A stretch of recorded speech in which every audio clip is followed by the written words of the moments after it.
5 de la mañana, a primera vista, con Francisco Gómez, 106.9 FM Radio. Los conceptos vertidos en la siguiente entrevista no son responsabilidad ni es la línea editorial del 106.9 FM Radio. La entrevista, el punto de vista de los profesionales en temas de interés nacional e internacional.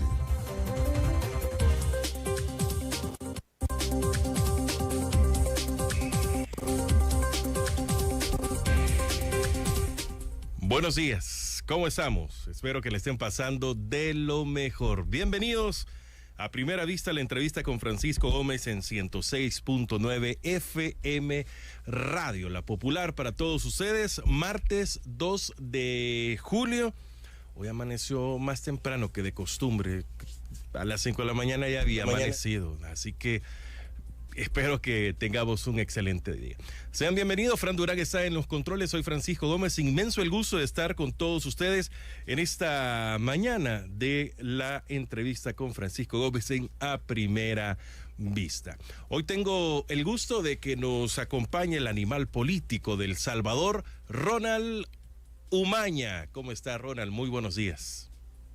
Buenos días, Francisco, hombre, gracias por la invitación, muy amable usted, siempre es un gustazo venir a echarme la tertulia aquí a la 106.9, por supuesto. Un abrazo a todos los que se conectan con nosotros. Así es, a todos los que ya están conectados, a los que están con la radio en línea, 106.9fmradio.net, estamos en Facebook, en YouTube, así que espero de que la pasemos de lo mejor y que podamos abrir los ojos cada día más y que ayudemos a otros también a lo mismo.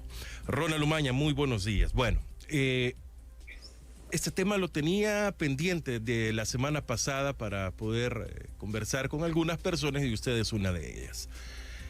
El Ministerio de Cultura nombra a Raúl Castillo, que ha sido diputado, como nuevo ministro de Cultura. Se habló mucho del currículum, de lo ad hoc que puede hacer una persona. Dicen que el primer acto de corrupción es aceptar un cargo al cual usted no está capacitado, al cual usted no es la persona idónea. Aceptar ese cargo es el primer acto de corrupción. Ahí quiero comenzar porque hay una segunda parte del Ministerio de Cultura.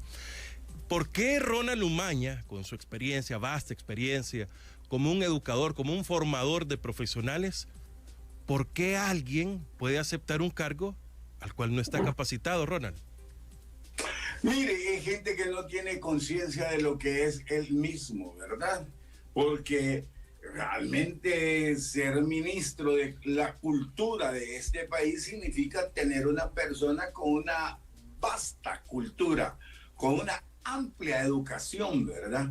Tener un tipo académico allí, pero académico de primera, ¿verdad? Un académico de primera y con un nivel cultural alto, una persona que haya viajado, que haya conocido muchos países, que tenga alguna profesión vinculada a la cultura, que tenga alguna o dos maestrías al menos, que nos hable un par de idiomas. Eso debería ser. Fíjense que cuando pasó esto, yo me fui a buscar los currículums de los ministros de Cultura de Centroamérica. No, hombre, un lujo. Y después veo el currículum del de nosotros, ¿verdad? Mire, él es técnico en computación. Que no Qué es bueno que es técnico. Ojalá tuviéramos mucho más técnicos, ¿verdad? No hay problema. Sobre todo si le diéramos un cargo donde pudiese él, con sus dotes de técnico, pues lucirse. Pero entre eso y que sea el ministro de Cultura, estamos muy lejos, hombre. Y ahí está la corrupción. Aceptar ese cargo. No, ¿en qué cabeza cabe? Es que mire, es que él no es decente, hombre. Una persona decente no hubiera aceptado ese cargo bajo ninguna perspectiva. Fíjese que, lástima, ay, en el camino buscaré los currículum, hombre, se me olvidó apartarlo, pero vaya, teníamos culturólogos, porque estos cargos son para los antropólogos, ¿verdad? Para filósofos, sociólogos, que además tengan una vasta cultura. Pero ¿qué nos va a enseñar este muchacho de cultura? Nada. En la Asamblea Legislativa lo vimos 3 años y como que no lo vimos, ¿verdad? Como que pasó de noche, nadie le escuchó nada, nadie le vio un discurso, nadie supo de su brillantez. Ahora, ¿por qué lo ponen en el gobierno en ese cargo tan importante? Porque a Nayib no le importa la cultura, hombre, no le importa la educación de este país, y él lo que quiere es tener un tipo ahí que le haga caso a todo lo que él ordena. Porque si viera los currículum de los ministros de cultura de Costa Rica, Guatemala, Nicaragua, no, hombre, sí, gente con doctorados, con ciencias políticas, abogados, gente decente en el cargo. La cultura de mi país, mire, la cultura de mi país es importante, es de lo que más carecemos, es lo que menos se ha apoyado en este país y vivimos, pues sí, con una cultura de bajo nivel o con poca cultura, como le quieran llamar, y poner este muchacho, obviamente quizás se lo querían sacar de la asamblea, además, lo que se dice por ahí es que nadie le aceptó cargos a Bukele. Por eso han dejado a los mismos de siempre, los mismos ministros.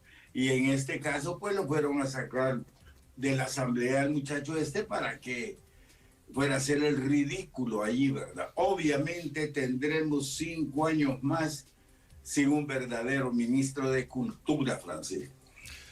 Ronald, pero ahí no termina lo del Ministerio de Cultura. Antes de que llegara Raúl Castillo, conocimos lo que había sucedido en el Palacio Nacional, que se tenía que haber pronunciado el Ministerio de Cultura, ¿no? Se pronunciaron por un acto sexual que se ha hablado mucho, después que ahí sí se pronuncia el Ministerio de Cultura por el viceministro, que entiendo al final ya deja de ser viceministro, también sale de este sector. Ahí sí sale el Ministerio de Cultura, pero ¿hay realmente personas capaces en nuestro país para asumir un cargo de esta envergadura? Ah, sí, tenemos aquí gente de primer nivel, hombre, una cultura impresionante, ¿verdad? O sea, de eso sí. Sí sé yo que hay, por Dios santo, claro que tenemos aquí gente de primera. Ronald, sí. Pero viene un post publicado por Nayib Bukele donde pide dice de que cerca de 300 personas estarán siendo despedidas del Ministerio de Cultura y bueno, que el pueblo eso había pedido y ellos están siguiendo, palabras más, palabras menos, medicina amarga. ¿Qué está pasando? ¿Qué está pasando ahí? ¿Esta será una actitud o una secuencia en otros ministerios? ¿O qué pasó en el Ministerio de Cultura? ¿Por qué estos despidos? Fíjese, Francisco, que si lo vemos a través del ajuste económico estructural que pide el Fondo Monetario, esto va a pasar en todos los ministerios, ¿verdad? Ahora, quiero decirle que no fueron 300, fueron 600. La mitad del personal del ministerio quedó fuera a partir de ayer. Eran como 1.200 más o menos y han despedido 600. Medicina amarga puso al final Bukele, como en son de burla a los despedidos. ¿Por qué los despiden? Porque profesaban una agenda diferente a la agenda del gobierno. Cuando revisamos eso, este gobierno tenía la Agenda 2030 en sus manos, la ha ratificado, la han firmado, siguen la agenda, por un lado. Por otro lado, Francisco, esa no es causal de despedir a la gente. El hecho de que ellos sigan la Agenda 2030, que sean LGTBIQ, eso no es causal para despedir a las personas. Además, ¿y por qué Nayib Bukele va a andar despidiendo a la gente de los ministerios? Que no hay ministros para eso. Pues. Que no acababan de poner a ese ministro ahí para que él hiciera la evaluación, sino que le dieron el listado de chalos y punto. Por eso lo pusieron a él, porque no podía quejarse ni hablar ni decir nada, ¿verdad? Pero van a seguir con los demás ministerios. Yo no sé si le van a aplicar lo de la Agenda 2030 o no, ¿verdad? O los van a despedir a rajatabla. Pero por el porcentaje que despidieron allá, tendría que irse la mitad del Ministerio de Educación, la mitad del Ministerio de Salud. Yo quisiera ver si en el Ministerio de Defensa van a despedir a la mitad de los soldados, de los policías, ¿verdad? Me da la impresión que eso no, ¿verdad? Pero me imagino que andarán preocupados. Fíjense que en la Asamblea Legislativa al menos la mitad de los diputados no podrían ser candidatos en la próxima, ¿verdad? ¿Por qué? Ni candidatas, pues. ¿Por qué? Por seguir una agenda del presidente, ¿verdad? Por tener ahí representantes LGTB en su mayoría, ¿verdad? La mitad de la bancada por lo menos. Entonces, estos no podrían ser ya candidatos, ¿verdad? Esto aquí termina. Pero lo que yo no entiendo y bueno, sí lo entiendo, sé lo mentiroso que es Bukele, ¿verdad? A estas alturas. Pero cuando él era candidato a alcalde de El Salvador, él tenía reuniones con la gente LGTB y se proponía como hetero aliado del movimiento LGTB. Cuando fue alcalde hasta los financió para no sé qué cosas decían, ¿verdad? Claro, en aquel tiempo necesitaba los votos de ellos y se los ganó, por supuesto. Él engañó no solo a ellos, no, se engañó a todos en el país, ¿verdad? Entonces, ¿qué sucede, Francisco? Que hoy ya no necesita los votos, hombre, si aquí no van a haber elecciones y si las hay van a ser otro fraude igual al último que hemos visto o peor. Entonces ya no necesita la comunidad y hoy los corre, hoy los echa, hoy está en contra. Hoy es un conservador de ultraderecha. Y en aquel tiempo era un progresista, miembro del FMLN. Hoy ya es un conservador ultraderechista y echa a la comunidad, ¿verdad? Así es la historia. ¿Por qué lo hace? Bueno, es que él es un populista. ¿Cuál es la filosofía de los populistas para manejar su política? Tener un enemigo, ¿verdad? Tener un enemigo ahí en la sociedad. Y hoy escogió a los LGTB. ¿Por qué? Bueno, porque Arena ya no le sirve, el Frente no le sirve como enemigo. Tuvieron a quien más, a los dipurratas de la bancada última de Arena FMLN que ya no están. Entonces hoy le quedaría nada más el gobierno anterior, pero da la desgracia que el gobierno anterior son los mismos de siempre, ¿verdad? Son ellos. Entonces necesita otro enemigo, porque un populista necesita un enemigo para estar produciendo odio en contra de ese enemigo. Claro, tiene que ser un enemigo más pequeño, un enemigo al cual poder vencer, al cual poder dominar. Esto es un grupo que se vuelve, ¿cómo le dijera? Bueno, que se creen moralmente superiores y entonces van a tratar de echarle toda la sociedad, el odio de la sociedad al grupo LGTB a raíz de que son moralmente superiores a ellos, ¿verdad? Entonces, ante esa situación, van a ocupar ahora, según ellos, a la comunidad LGTB para agarrarlos como el enemigo, como el pato de la fiesta, ¿verdad? Como el guajolote de Navidad. Para eso los quieren, porque ya no pueden hablar de Arena Frente. Tendrían que hablar del gobierno pasado, y el gobierno pasado son ellos, ¿verdad? Así que esa es la situación ahí con el ministerio, lamentable realmente. ¿Sabe usted, Francisco, que echaron a todos los del coro? Que hoy ya no tenemos coro en este país. Sí. El coro nacional se fue completo.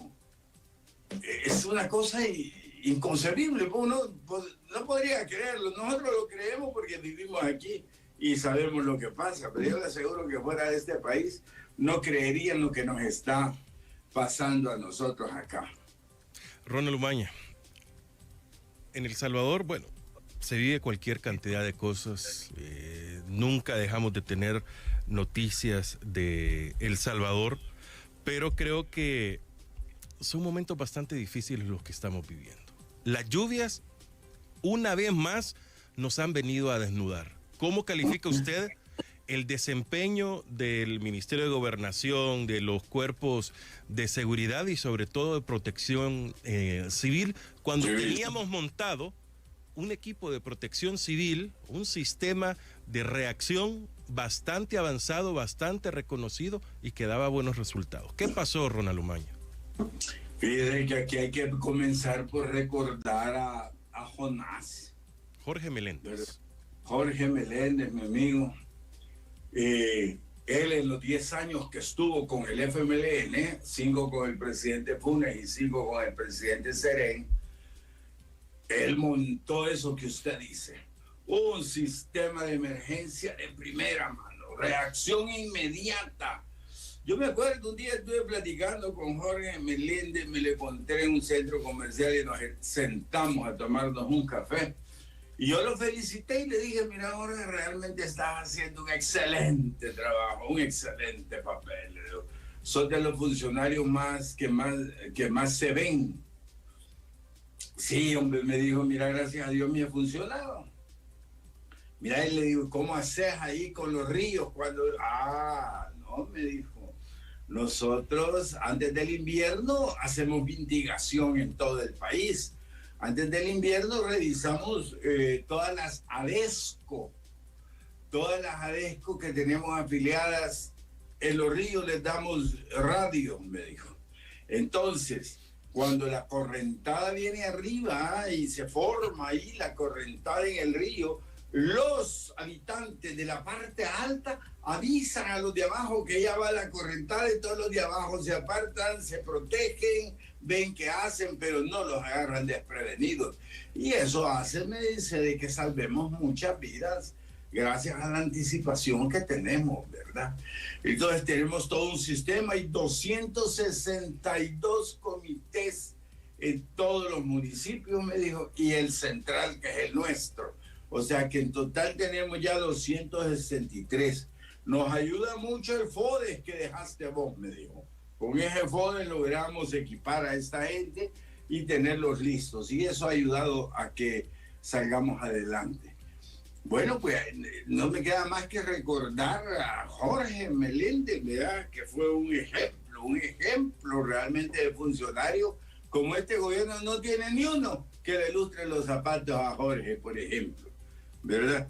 Entonces, ¿qué pude ver yo del ministerio de Gobernación? Que son unos ineptos, incompetentes. Comité de emergencia, ni sé quién es el jefe del comité de emergencia, ni sé qué hizo, ni qué no hizo. Bueno, si es que no hicieron nada, el destrozo de este país ha sido terrible. Dígame si ha visto usted al Bukele hablando con respecto a la tragedia nacional que tuvimos. No, él salió a decir que a despedir 300 personas iba. A eso salió. No salió a decir que iban a ayudarle a la gente que había perdido su casa. Bueno, ahí andaba un joven influencer que vino a regalar un montón de casas amuebladas y motos y una cancha de fútbol.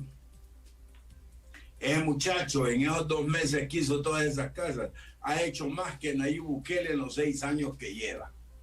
Ese muchacho ha hecho mucho más. A regalar las casas vino, amuebladas, a personas que vivían en la ribera del río, la sacó 2 kilómetros arriba para que estuvieran resguardados. Eso es lo que tendría que hacer Bukele, pero no lo hace, no le importa, desprecia a los pobres, desprecia la pobreza, odia realmente a los pobres, no los quisiera tener acá en el país.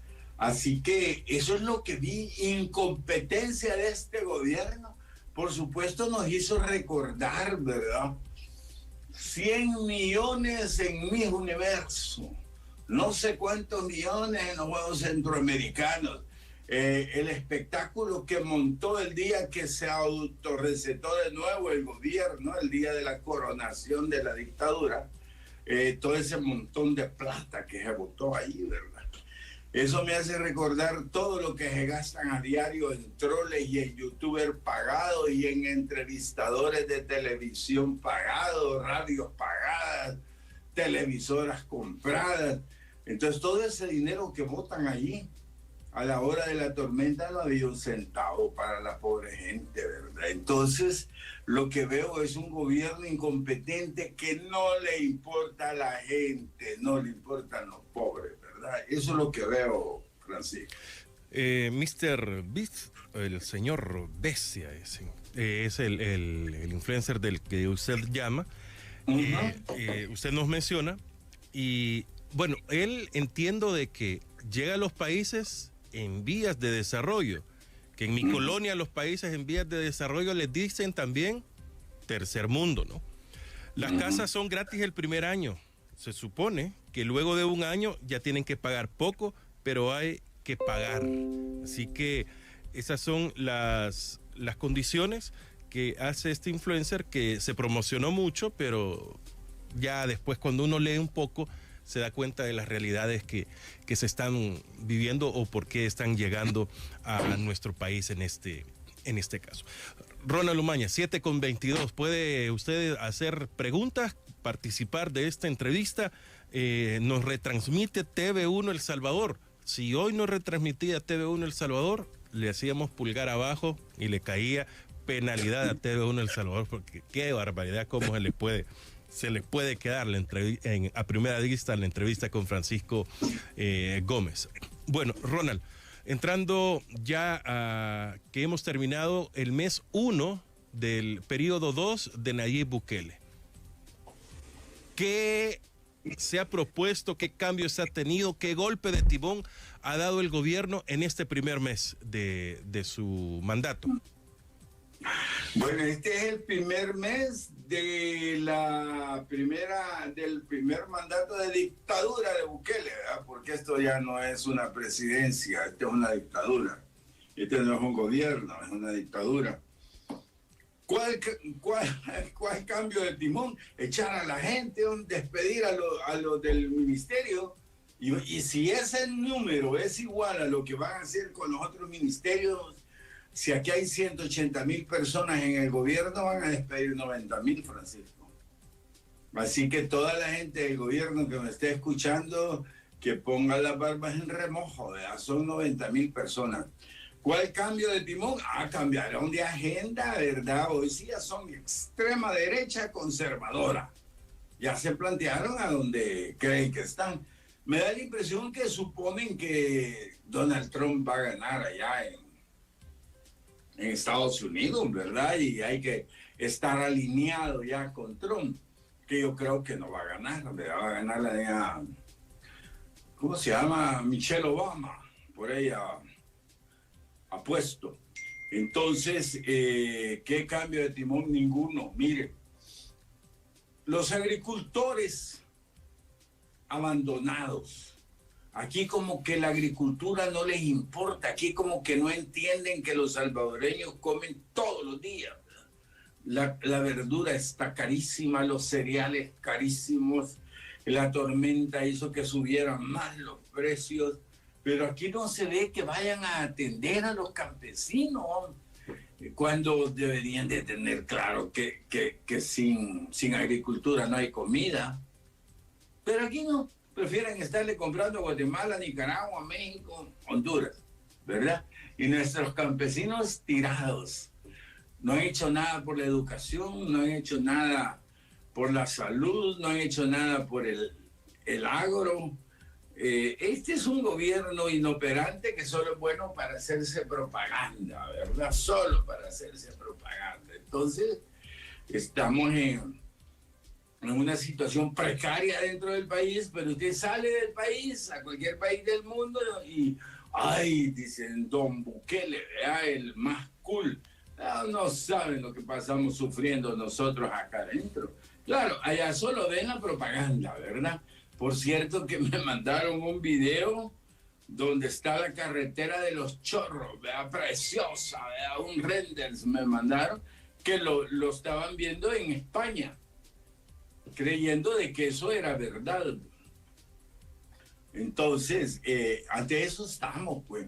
Esto va a ser una dictadura que yo no sé si van a terminar, Francisco, porque así como están económicamente quebrados, tienen quebrado al país, no sé hasta dónde podrán llegar con esta dictadura. Honradamente, un economista me decía, mira, no terminan, al menos sin tener graves problemas económicos, y muy pronto, ya no digamos en el año 27, ¿verdad? Que ahí sí me dijo, no, es imposible que salgan adelante.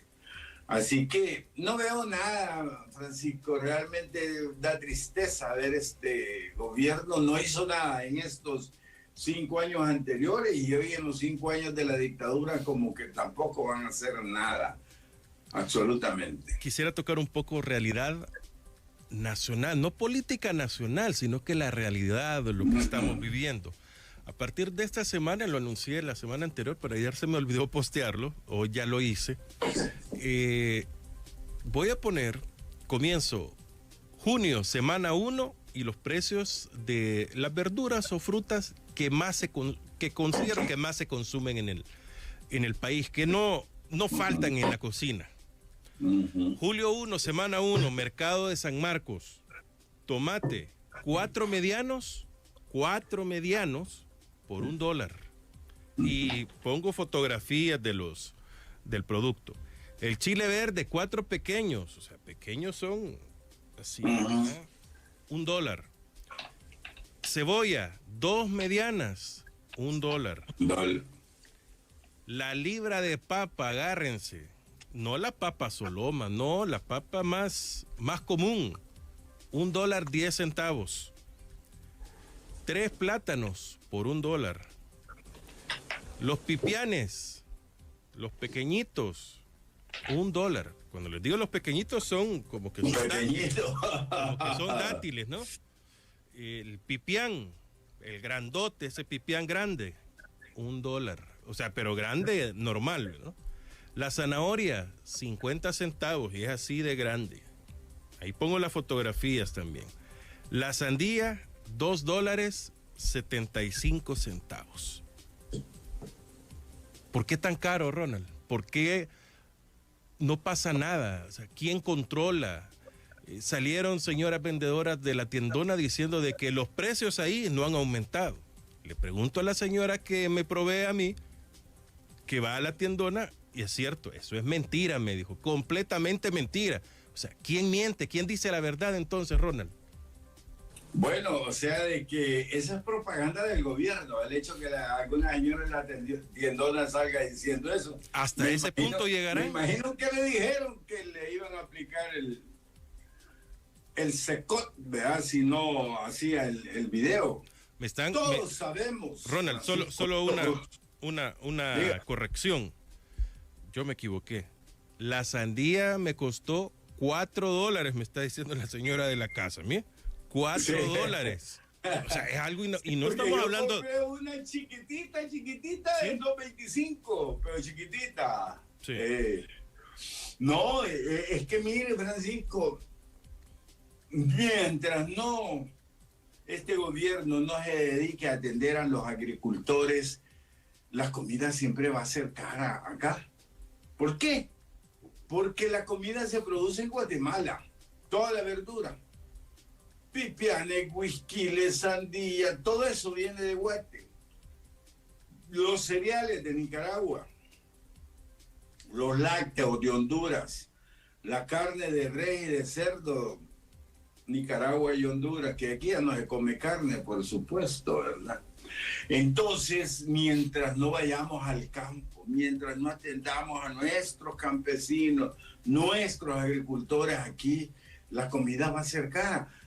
Que a mí me parece una tontera grande de parte del gobierno, Francisco. Yo fuera presidente de este país, lo primero que me dedicara es a restaurar la agricultura, porque eso me da tantas ventajas. Primero me abarata los precios, ¿verdad? La gente tendría precios mejores en su casa, en su hogar. Los campesinos tendrían dinero en su bolsa para poder atender bien sus hogares, sus familias. Eso me minimizaría la migración hacia los Estados Unidos. Esto me ayudaría con integración familiar, ayudaría con la salud. Los campesinos se enfermarían menos porque tendrían mejor alimentación, ¿verdad? Entonces, además de eso, comprar las verduras afuera significa que yo, Estado de El Salvador, mando mis dólares para Guatemala para comprar todo eso. Mando mis dólares a Nicaragua, a México y a Honduras. Dólares que yo debería de utilizar para comprarle al campesino. Yo recuerdo, Francisco, la época de Napoleón Duarte con el Instituto Regulador de Abastecimiento, IRA. ¿Qué hacían en el IRA? Bueno, le compraban todos los cereales a los campesinos nuestros a buen precio. Y a tal grado que venían a la ciudad y lo vendían a buen precio. ¿Qué pasaba? El campesino tenía ganancias, tenía dinero en la bolsa. Quería seguir produciendo más y mejor. La gente en la ciudad tenía los frijoles baratos, porque venían los camiones del IRA y a Ciudad Delgado, mexicanos, a todos los barrios pobres de este país, a vender. Ahí estaban las viejas haciendo cola, comprando sus libras de arroz, frijol, la leche IRA, ¿se acuerda? Famosa, que como le encantó a la gente nuestra. Y hoy que nada, hoy los campesinos abandonados, miren, nuestros campesinos aguantan hambre, Francisco. ¿Ah? ¿Y a quién benefician?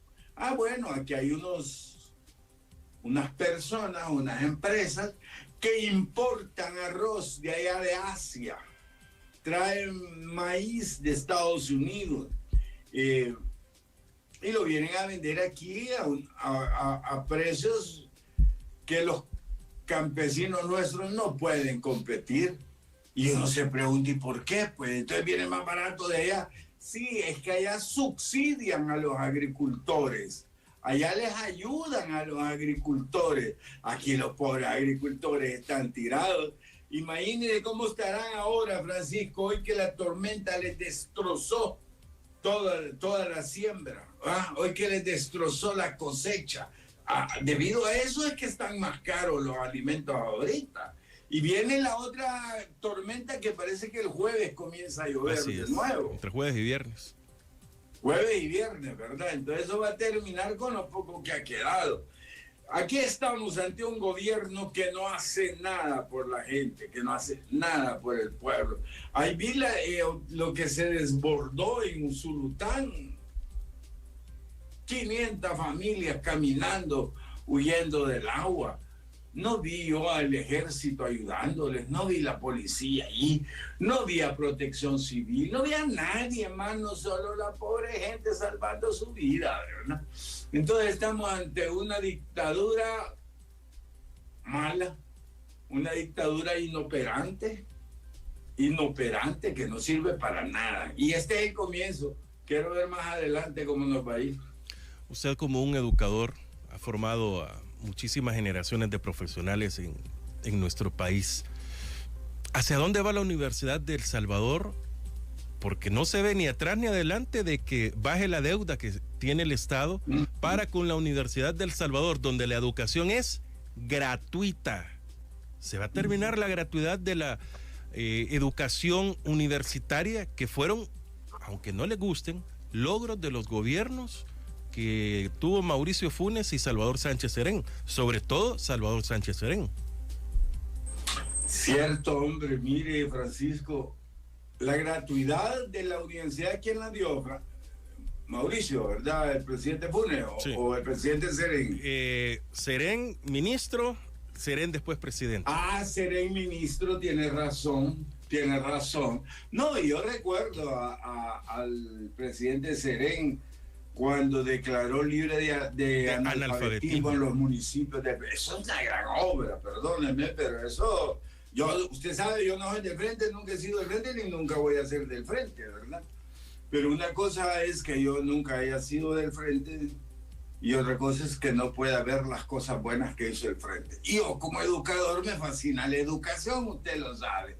Y entonces lo que hizo el presidente Serén por la educación de este país fue grandioso. Quizás ha sido el presidente que más atención le puso a la educación.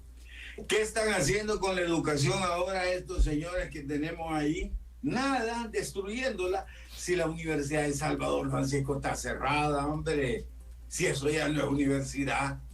No tienen para pagar la luz, no tienen para pagar el internet, para pagar el agua. Ahí andan viendo cómo recogen chinchitas para pagar ahí. Lo que me extraña de las autoridades esas, de ese rector que está ahora ahí, que es un ingeniero agrónomo, que ahí me decía un amigo, agrónomo por cierto, ahí me decía, no, me dijo, si yo estudié con Machete, ahí le decíamos de apodo, de veras, y eso, no, hombre, era un gran guerrero, era de aquellos de que el pueblo unido jamás será vencido, y bueno, era un gran revolucionario, me dijo. Hoy me da no sé qué, verlo como que Chuchito moviéndole la cola al gobierno, me dijo, en vez de protestar. Y es cierto, se necesita una universidad del Salvador valiente como siempre lo fue. Yo nunca estudié en la Nacional, estudié en la UCA, pero acompañábamos las marchas de la Nacional, nos íbamos a hacerle fuerza ahí y veíamos lo combativos que fueron, los grandes revolucionarios que nacieron allí, ¿verdad? No podría dejar de mencionarle a un Roque Dalton, ¿verdad? No podría dejar de a Roque fuera, ¿verdad? Y él como ejemplo, como un botón para la camisa. Entonces, hoy tenemos una universidad castrada. El doctor Félix Ulloa. Félix Ulloa, pero el padre, ¿verdad? Claro, rector. El bueno. Entonces, sí, un rector mártir, ¿verdad? Un Fabio Castillo Figueroa. ¿Verdad? Entonces, estamos hablando de la generación comprometida, ¿se acuerda? Allá de los años 50, finales de los 50, 60, ¿verdad? Entonces, aquí hemos tenido la Universidad de El Salvador, ha sido cuna de la política nacional. Mira, aquí solo han habido 2 escuelas de política reales, Francisco, naturales y de primer nivel. La Universidad de El Salvador y la democracia cristiana de los años 60 y pico, 70, ¿verdad? Porque después ya no, hoy menos, pues, pero en esa época. Bueno, acuérdense que mucha militancia del FMLN salió de la democracia cristiana, eran formados en la democracia cristiana. Entonces, y se fueron a hacer guerrilla, ¿verdad? Se fueron a hacer insurrección armada. Después la Universidad de El Salvador, ¿verdad? La otra gran escuela de política que hemos tenido.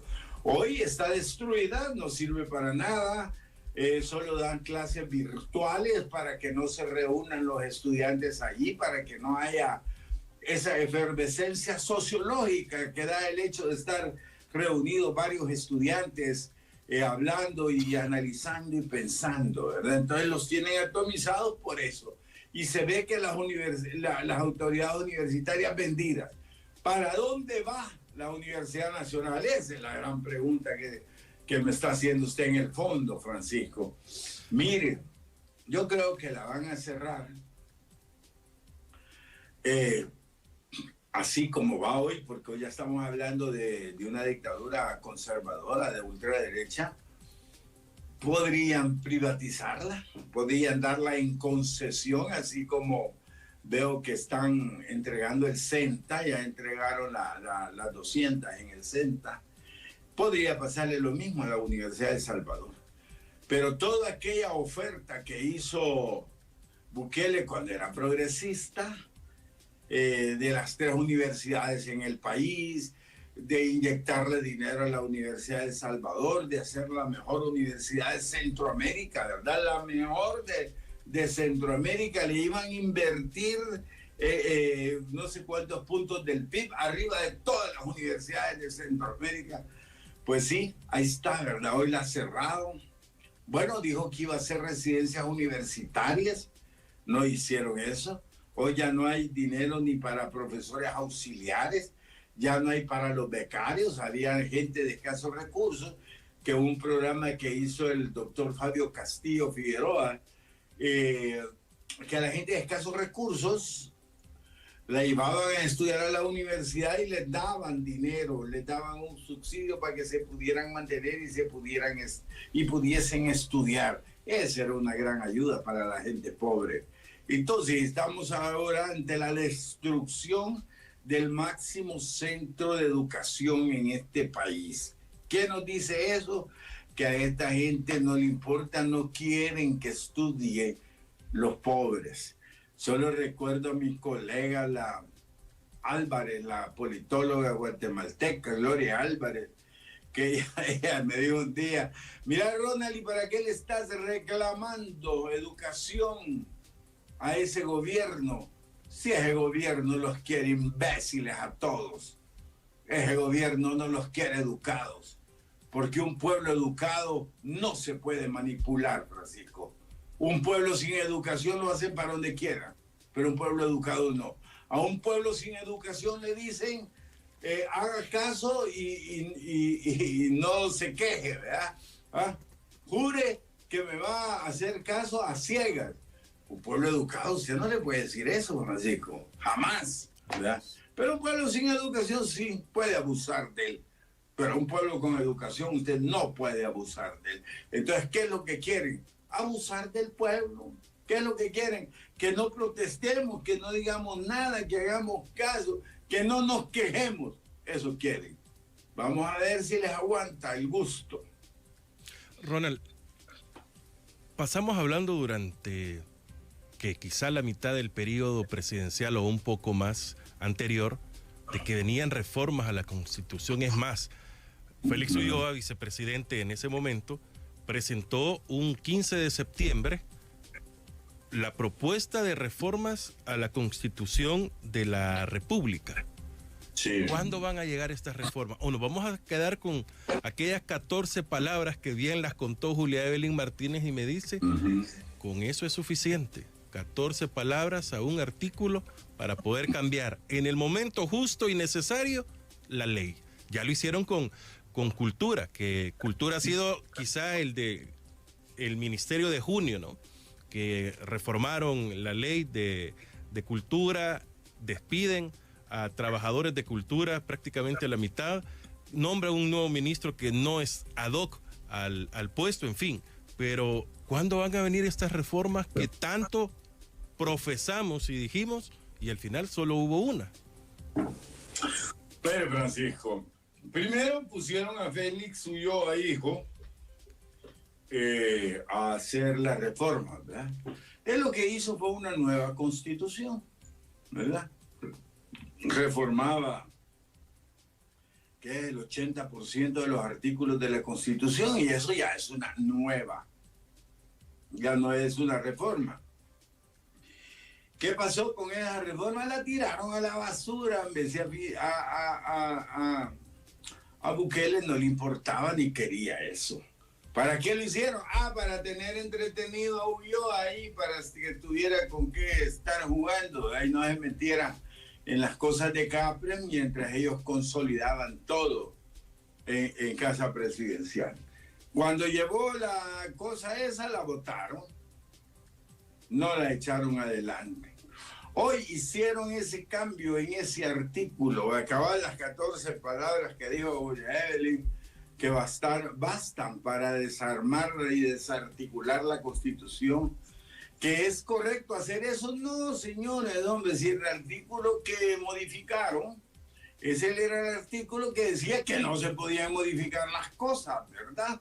Entonces, eso que hicieron es inconstitucional. ¿Le importa a este gobierno? No, este es un gobierno inconstitucional, es una dictadura. Cada día que necesiten cambiar algo, Francisco, van a apelar a eso.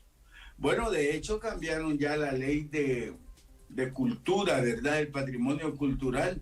Como destrozaron el Palacio Nacional, primero lo destrozan y después cambia la ley para que no sea delito aquello.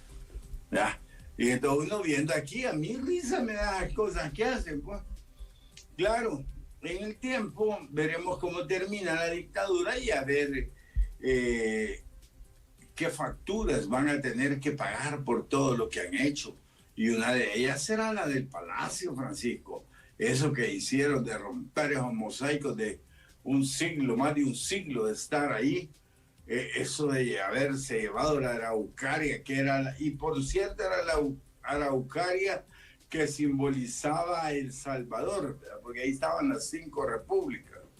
Todo eso, el hecho de destruir el centro, de destruir esos patrimonios culturales, eso es delito.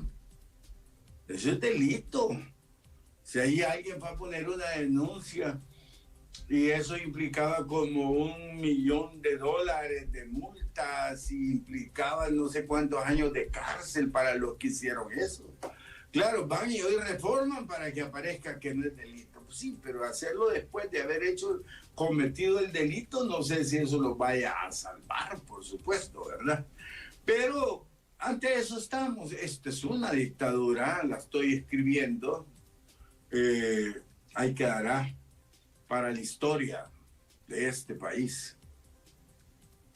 Ronald Umaña, 7:47. Quisiera que hiciéramos un ejercicio al final de esta plática ya que se nos está acercando, donde podamos, como dijo Mauricio Funes en esta entrevista, lo reiteró después José Miguel Fortín, que Nayib 1 le entrega a Nayib 2. ¿Qué le entregó el 1 al 2? Sí, qué simpático. Bueno, el 1 no hizo nada, a excepción de haber metido presos a unos 45,000 pandilleros, porque el resto, para llegar a los 70 y pico mil, era gente inocente, ¿verdad? Entonces, lo único fue entregarse los presos y la negociación que hizo con las pandillas, ¿verdad? Digamos que eso hay que decir que a la gente le ha agradado y le ha caído bien, solo eso. ¿Qué más hizo? Bueno, ha destruido la educación, ha destruido la salud, ha destruido la agricultura. Entonces, no le entregó ni mucho, nada más eso. Y solo en base a eso quieren ellos tener, más bien, como es lo único que tienen, es con lo único que hacen propaganda a su favor.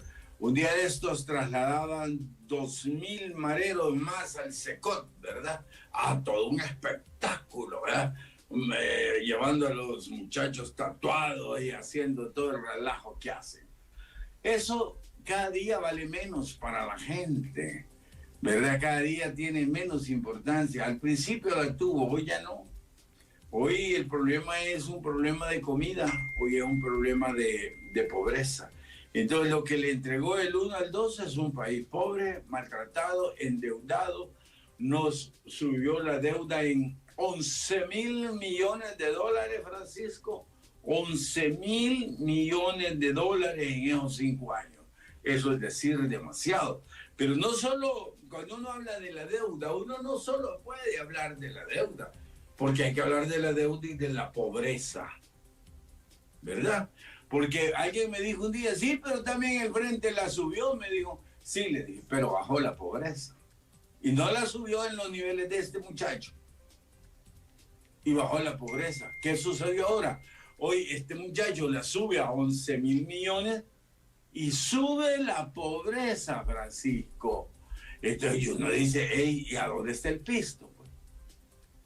Porque si usted, Francisco, es presidente de este país y me sube la deuda en 11.000 millones, pero usted me baja la pobreza en 10 puntos, no, yo lo felicito, porque sé que usted invirtió ahí el dinero en la gente, en sacar de la pobreza a mi pueblo.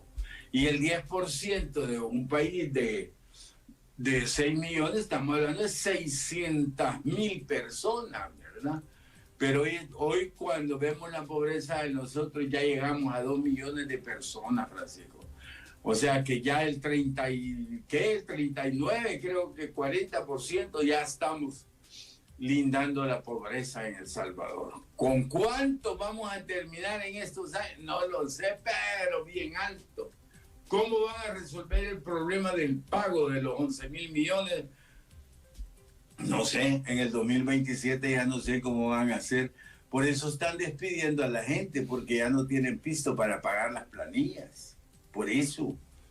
Pero irán a tener pisto en el 27. Los últimos 1.000 millones que prestaron, Francisco, los prestaron al 16%.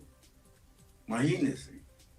Ahí tienen 1.500 millones más dispuestos a colocarlos. No lo han podido colocar, ya nadie quiere prestarle dinero a El Salvador. Entonces, lo que le entregó el 1 al 2 es un país quebrado, un país que ha vivido solo de la propaganda del gobierno y de eso se vive un tiempo, pero no toda la vida. Porque aquí hay dos cosas, Francisco, la realidad y la fantasía. La fantasía es la propaganda, pero la realidad es el hambre. La realidad es que tenemos 2 millones de gente en la pobreza. Esa es la realidad. Y esa realidad supera la fantasía en cualquier momento, Francisco. Según el periódico diario El Salvador, junio del 2024, en su madera de hoy, el mes más seguro de la historia. Terminó con 24 días sin homicidios, de los cuales 19 fueron consecutivos. ¿Qué piensa Ronald Umaña? De los cuales 19 fueron, dice. Consecutivos.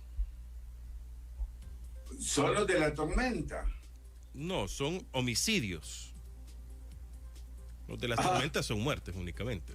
Ajá, pero mire, hombre, lo que pasa es que como este gobierno es un gobierno simpático, ¿verdad? Él los homicidios no los contabiliza y dice que no hay. 0 homicidios, dijo aquel día, y habían habido 4 en Oriente. Entonces estamos ante un gobierno opaco, no da información de nada, Francisco. Aquí no hay información. Usted va a medicina legal y no le dan información de nada. Usted va a la policía y tampoco. Entonces los únicos números que vemos son los que ellos nos cuentan a nosotros. Pero ¿serán verdad? Yo no creo. Este es el gobierno más mentiroso de la historia de los 2 siglos de república que llevamos. Nunca habíamos tenido un gobierno tan mitómano como este, ¿verdad? Un gobernante así no lo había habido. Jamás. Nunca. Este es el peor gobierno de los 2 siglos de república, Francisco. Este dictador es peor que Martínez. Ronald, el costo de la energía va en aumento. Sale Nayib Bukele ordenándole a la Fiscalía General de la República que intervengan, que investiguen. Está bien. Sale, no a la luz porque ya tenía su par de días, la distribuidora, entiendo que sí se llama Cuscatlán, que también va a distribuir energía en nuestro país. Y como dicen, mira las cuentas que te siguen y te diré quién eres. Y solo lo sigue el oficialismo esa cuenta. Luego sale AES diciendo el pliego tarifario es autorizado por el gobierno de El Salvador, por la instancia competente en este caso, que debe ser la CIGET. Y meses antes nos habían dicho de que con la energía que se genera en el país, hasta íbamos a poder vender, iba todo a ser más barato. ¿Qué está pasando con la energía en nuestro país? ¿Qué está pasando? Que también nos han quitado o le han quitado a la población el subsidio al gas, después un golpe de timón también. Está buena la plática al otro lado, ¿eh? Bueno, mire, Francisco, es que aquí es donde vienen las contradicciones de las mentiras, ¿verdad? Esta gente de esta dictadura nos decían que Arena y el Frente solo habían llegado a robar al gobierno en esos 30 años.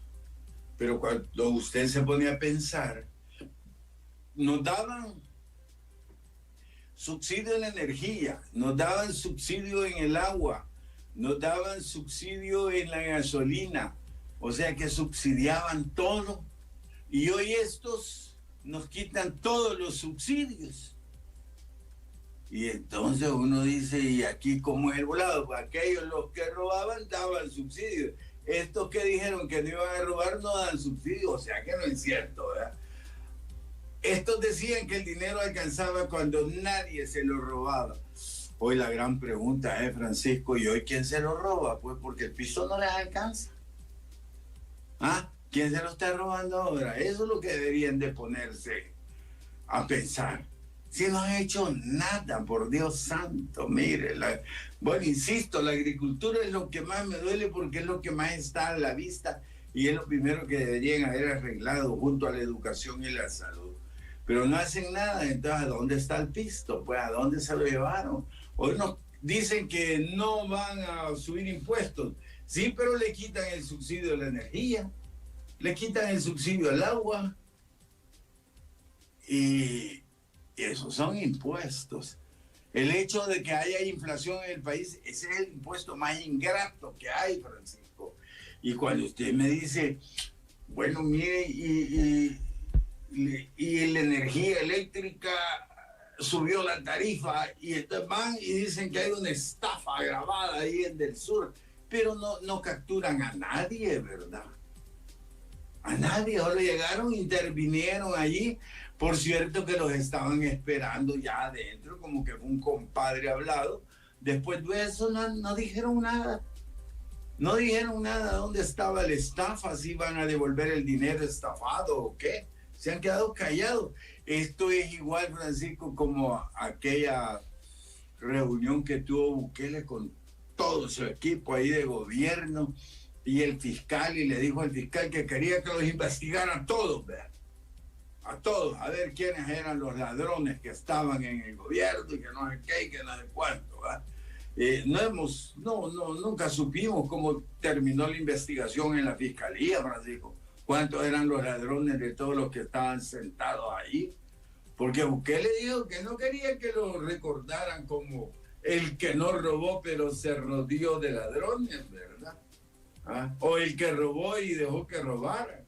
Entonces, todo esto es una farsa. ¿Hasta dónde vamos a llegar? Pues no se sabe, ¿verdad?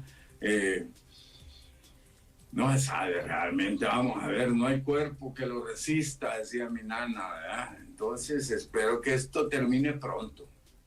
Bueno, perfecto. 8 en punto. Ronald Omaña, ¿algo más que le quiera decir a la población? ¿Cómo está su actividad para la semana también? ¿A dónde lo podemos ver? Bueno, usted es el influencer de las redes sociales para el extranjero, porque solo lo vemos en programas internacionales, Ronald.